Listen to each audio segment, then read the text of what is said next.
이 말을 듣고 어머니는 어이없다는 듯 웃음을 띠기까지 했다. 그것은 눈물 어린 웃음이었다. 얘야, 어째서 내가 누구보다도 제일 죄가 많으냐. 세상에는 살인범이라든가 강도 같은 죄인도 많은데 도대체 내가 어떤 나쁜 일을 했기에 누구보다도 죄가 많다고 하는 거냐. 어머니는 나의 귀중한 피와도 같은 분이에요. 형은 그 당시 뜻밖에도 이런 애정이 넘치는 말들을 쓰기 시작했다.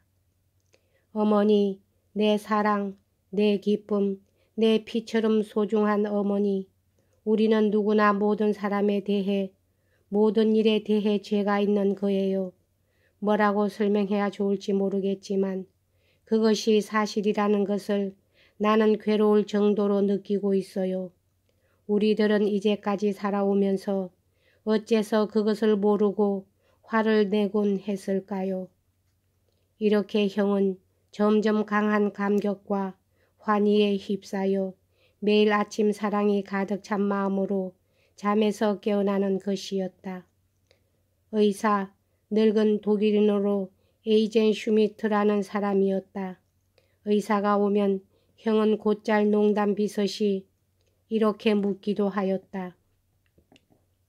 의사 선생님, 나는 아직 하루 더 이 세상에서 살 수 있을까요?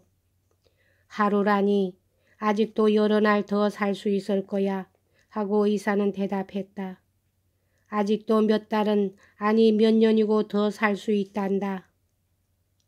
몇 달은 뭐고 몇 년은 뭡니까? 하고 형은 소리쳤다. 무엇 때문에 날수만 계산할 필요가 있어요. 인간이 온갖 행복을 모두 경험하기에는 하루면 충분해요.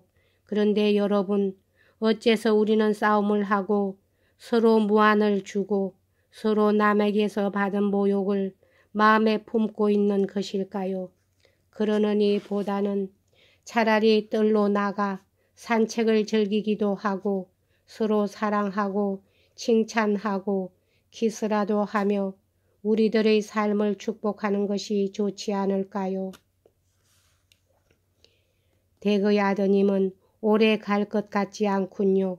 하고 의사는 현관까지 배웅 나간 어머니에게 말했다. 병 때문에 정신착란까지 일으켰어요. 형의 방 창문은 뜰 쪽으로 나 있었는데 뜰에는 이미 가지에 봄의 여린 싹이 움트기 시작한 고목들이 그늘을 들이우고 늘어서 있었다. 형은 철 잃은 새들이 벌써 가지에 날아와 창가에서 지저귀며 노래하는 것을 사랑에 넘치는 눈으로 바라보다가 문득 새들을 향하여 용서를 빌기 시작하는 것이었다. 하느님의 새들아, 행복한 새들아, 나를 용서해 주렴. 나는 너희들에게도 많은 죄를 지었구나. 그 당시 우리들 중에 이 말을 이해하는 사람은 아무도 없었으나 형은 환희에 넘쳐 눈물까지 흘리고 있었다. 아, 내 주위에는 이렇게 하느님의 영광이 넘치고 있다.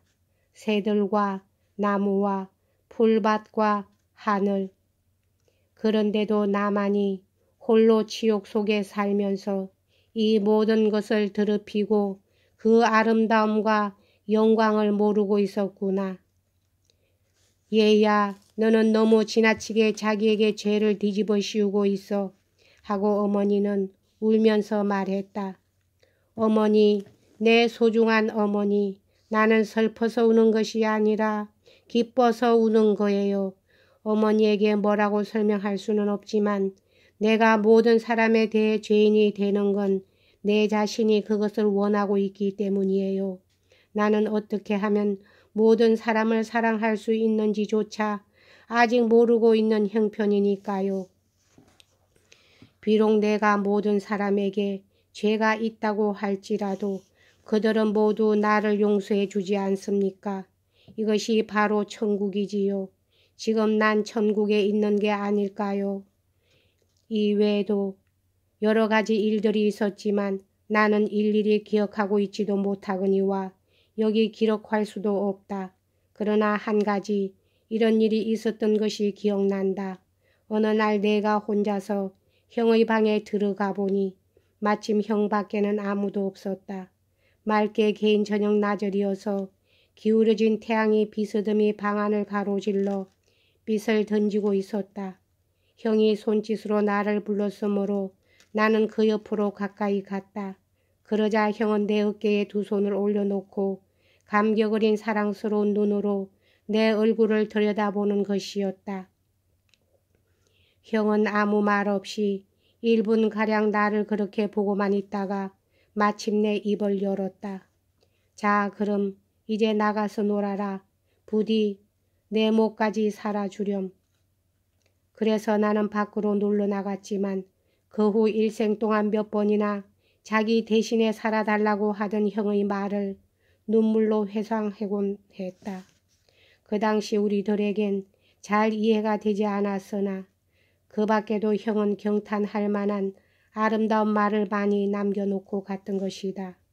형은 부활절이 지난 후 3주일 만에 죽고 말았다. 말은 하지 못하였지만 의식은 분명하여 최후의 순간까지도 조금도 변함이 없었다. 그는 여전히 행복한 듯이 보였고 눈은 희색을 띠고 있었으며 시선을 돌리다가 우리들의 모습을 발견하고는 미소를 지어 보이며 가까이 오라는 신용을 하여 보이는 것이었다.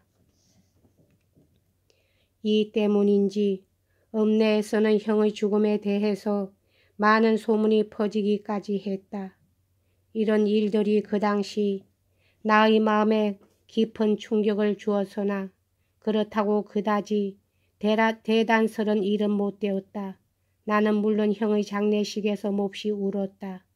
나는 아직 나이 어린 소년에 불과했지만 이런 일들은 나에게 씻을 수 없는 인상을 남겼고 마음속에 그 어떤 깊은 감동을 심어주었다. 이러한 감동의 싹은 때가 오면 갑자기 고개를 쳐들고 부름에 응하기 마련이며 과연 그대로의 사실이 일어났던 것이다. 여기까지 하겠습니다.